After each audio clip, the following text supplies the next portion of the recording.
Shalom.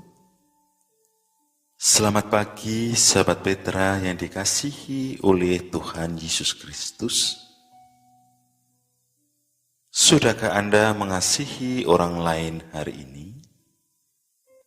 Bersama radio kebanggaan kita, Radio Petra 105,7 FM.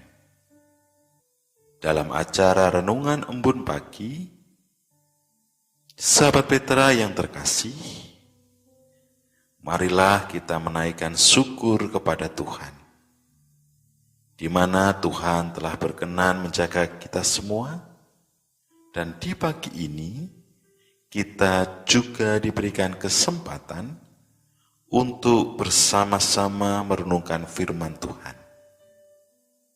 Firman Tuhan yang akan kita renungkan pada pagi ini didasarkan dalam bacaan Injil Markus pasal 11 ayat 17 dengan tema penyucian bait Allah. Sahabat Petra yang terkasih, sebelum kita merenungkan kebenaran firman Tuhan, marilah kita menyatukan hati di dalam doa. Mari kita berdoa. Kami sungguh bersyukur kepadamu ya Bapa. Engkau telah menjaga kami semua, di dalam kami beristirahat. Dan di pagi ini Engkau juga telah membangunkan kami untuk kembali melaksanakan segala aktivitas pekerjaan kami di hari ini. Karena kasih-Mu juga, pada saat ini Engkau memperkenankan kami semua untuk menyatukan hati di dalam acara Renungan Embun Pagi. Kami akan mendengarkan firman-Mu. Kiranya Roh Kudus-Mu memampukan kami semua sehingga kami pulih untuk menghayati merenungkan kebenaran firman-Mu. Dan Engkau juga memampukan kami, supaya kami dapat melaksanakan firman-Mu di dalam kehidupan kami.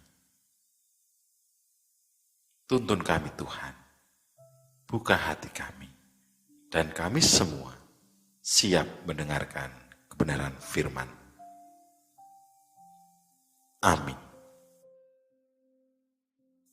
Sahabat Petra yang dikasihi oleh Tuhan, sebelum kita merenungkan firman Tuhan, saya akan membacakan terlebih dahulu bacaan kita yang diambil dari Injil Markus, pasal 11 ayat 17 yang demikian.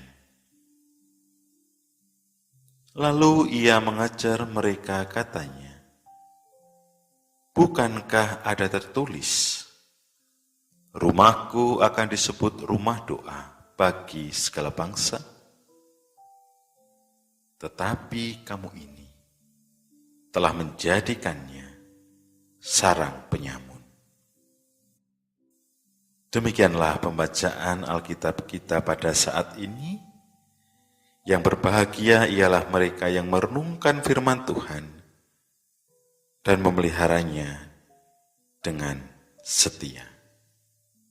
Haleluya.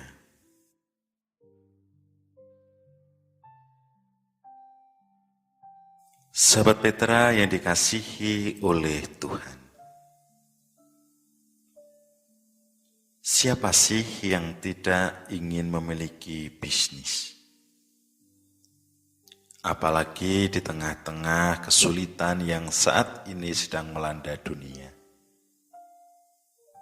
Tentu banyak orang yang ingin memiliki bisnis, ingin memiliki usaha, dan ingin usahanya juga memiliki keuntungan yang banyak. Entah itu usaha kuliner, entah itu jualan mebel, entah itu mengadakan jasa, dan lain sebagainya. pada dasarnya bahwa semua ingin usaha atau bisnis yang dilakukan dapat memiliki keuntungan dan dapat berjalan dengan baik. Itu adalah keinginan semua orang. Tetapi untuk mencapai, untuk meraih keuntungan yang banyak, tentu bukanlah hal yang mudah. Diperlukan usaha-usaha yang penuh dengan perjuangan dan bahkan harus siap dengan segala konsekuensi yang akan dihadapi. Tetapi banyak juga pengusaha, banyak orang yang berbisnis untuk memperoleh keuntungan yang banyak, tidak ingin berkorban, dan bahkan tidak ingin mengambil resiko. Sehingga dilakukan hal-hal yang tidak sesuai dengan ajaran agama dan juga hal-hal yang bertentangan dengan norma yang berlaku. Sebagai contoh, adanya kong kali kong. Mungkin ada sebuah perusahaan ingin mengadakan sebuah tender, lalu dengan suap supaya tender tersebut dapat dimenangkan.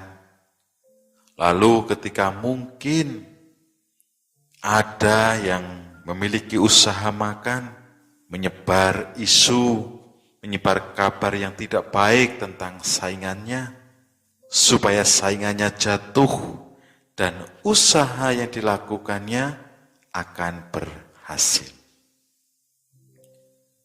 Itulah yang terjadi di lingkungan sekitar kita. Nah, sahabat Petra yang dikasihi oleh Tuhan, bacaan kita pada saat ini juga menceritakan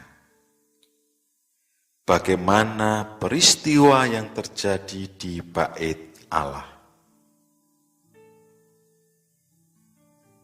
di mana di dalam Injil Markus dituliskan kepada kita, Yesus datang ke Bait Allah untuk melihat, untuk meninjau apa yang terjadi di sana. Karena hari sudah malam, Yesus bersama ke-12 muridnya pergi keluar kota untuk bermalam. Jadi Yesus mempunyai waktu untuk merenungkan apa yang telah ia lihat, yaitu adanya komersialisasi tempat suci Allah, yang sesungguhnya adalah pusat kehidupan beragama orang Israel. Di dalam Bait Allah terjadi berbagai macam usaha atau bisnis yang dilakukan. Bisnis penukaran uang, bisnis menjual ternak, dan semuanya itu dilakukan dan dimonopoli oleh para imam besar, di mana bisnis penukaran uang itu terkait dengan pajak Bait Allah yang setengah sikal besarnya, juga dengan para pedagang yang menjual ternak, kambing, domba untuk kurban. Dan ini sangat memberatkan bagi peziarah yang memiliki keadaan ekonomi yang kurang. Bisnis atau usaha yang dilakukan ternyata sudah merubah rumah doa Allah menjadi sarang penyamun. Seperti yang telah dikatakan oleh Yesus, di mana Yesus mengutip kitab Yesaya dan Yeremia. Yesus bertindak keras namun dengan perhitungan. Bahkan Yohanes menulis, Yesus membuat cambuk dari tali yang dianyam, yang dipakai untuk menghalau hewan, semua domba dan lembu mereka, dan tidak untuk manusia. Yesus juga membalikkan meja-meja para penukar uang dan penjual burung merpati, serta menghalangi orang yang membawa barang dagangan melintasi halaman bait Allah. Yesus yang dilukiskan oleh para penginjil kini mendapat perspektif tambahan, di mana Yesus memasuki kota Yerusalem dengan kerendahan hati dan yang menangisi kota Yerusalem karena kebutaannya sendiri yang disengaja. Sekarang mengayun-ayunkan cambuk yang merupakan lambang penghakiman.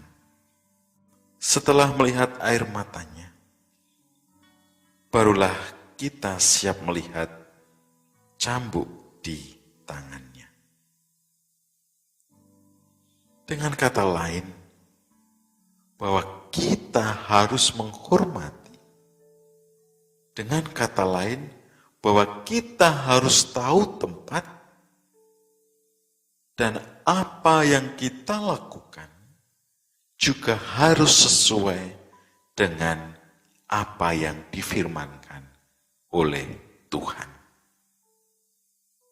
Di mana kita tidak boleh memonopoli, di mana kita tidak boleh melakukan kesewenang-wenangan yang hanya untuk kepentingan diri kita sendiri atau kelompok kita.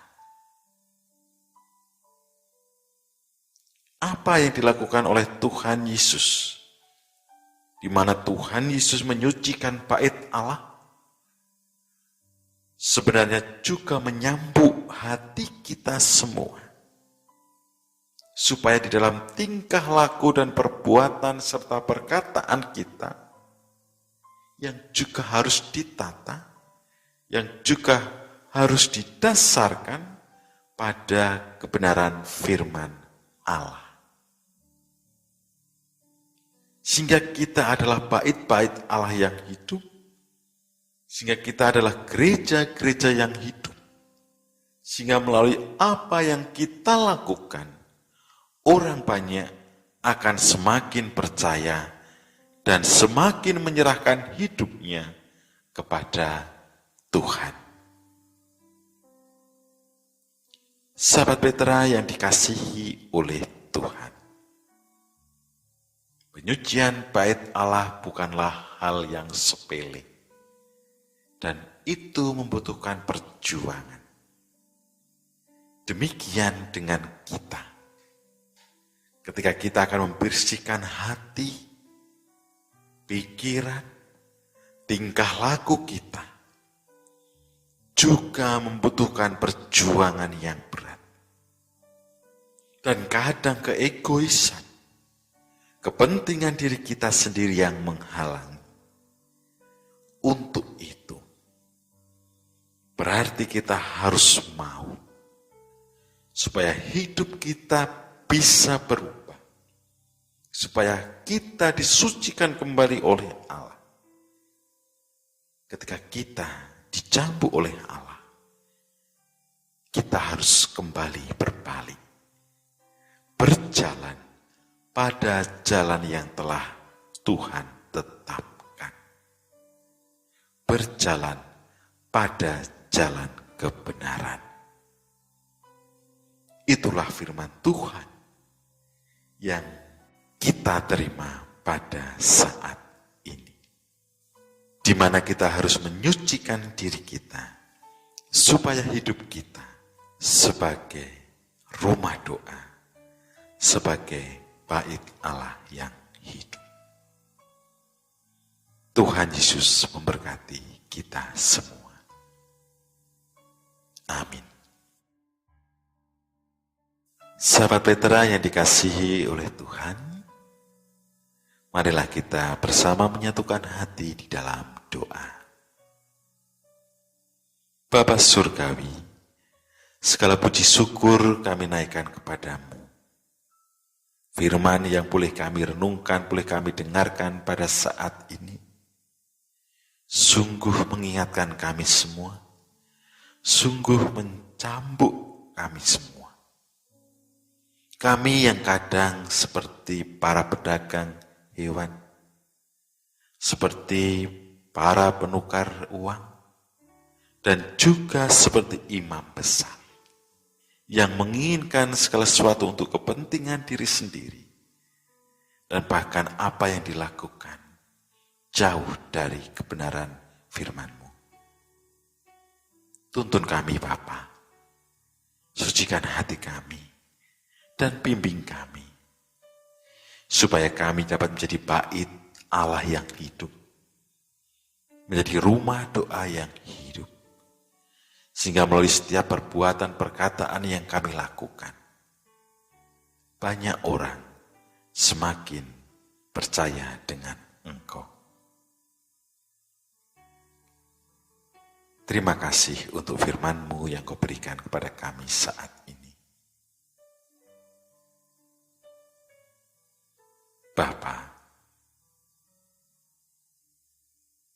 kami sebentar lagi juga akan kembali menjalani rutinitas kami. Kami menjalani segala pekerjaan kami, baik kami yang bekerja sebagai petani, pedagang, wira swasta, buruh, PNS, atau kami yang ada di rumah. Kami mohon kepadamu, kiranya kami boleh melakukan pekerjaan ini dengan baik, dan melalui pekerjaan kami boleh memuliakan nama-Mu. Kiranya juga Tuhan berkenan mencurahkan berkat kecukupan melalui setiap pekerjaan yang kami lakukan. Bapa, kami menyerahkan hidup kami pada saat ini. Orang-orang yang kami cintai, orang tua kami, pasangan kami, anak cucu kami ke dalam tangan kasih-Mu. Kiranya Engkau berkenan memakai kami semua, sehingga kami layak menjadi anak-anak-Mu, menjadi ahli waris kerajaan Allah. Sertai kami, jauhkan kami ya Bapa dari segala mara bahaya, sehingga hanya damai, sejahtera, dan sukacita yang kami dapat. Tuhan juga menjauhkan kami dari sakit penyakit, terlebih di tengah-tengah pandemi COVID-19 ini. Ampuni kami Bapa, apabila di dalam kami merenungkan kebenaran firman-Mu, banyak kesalahan dosa yang kami lakukan di dalam hati kami, dalam pikiran kami. Kiranya Engkau berkenan mengampuni kami semua. Inilah doa kami ya Bapa, yang kami serahkan dan kami pinta di dalam satu nama Tuhan kami Yesus Kristus, yang telah mengajarkan kami doa Bapa kami. Bapa kami yang ada di surga, dikuduskanlah nama-Mu, datanglah kerajaan-Mu, jadilah kehendak-Mu di bumi seperti di surga. Berikanlah kami pada hari ini makanan kami yang secukupnya, dan ampunilah kesalahan kami, seperti kami juga mengampuni orang yang bersalah kepada kami. Dan janganlah membawa kami ke dalam pencobaan, tetapi lepaskanlah kami daripada yang jahat. Karena Engkaulah yang punya kerajaan, dan kuasa, dan kemuliaan, sampai selama-lamanya. Amin. Sahabat Petra yang dikasihi oleh Tuhan, demikianlah renungan embun pagi kita pada saat ini. Kiranya melalui renungan embun pagi yang kita dengarkan bersama, kita semakin dikuatkan, terlebih di dalam menjalani hari-hari pemberian Tuhan, dan kita berjalan terus-menerus pada kebenaran Tuhan, dan selamat menjalani hari pemberian Tuhan. Jangan lupa untuk terus bersyukur, bersukacita. Sampai jumpa di dalam acara Embun Pagi selanjutnya. Tuhan Yesus memberkati kita semua. Amin.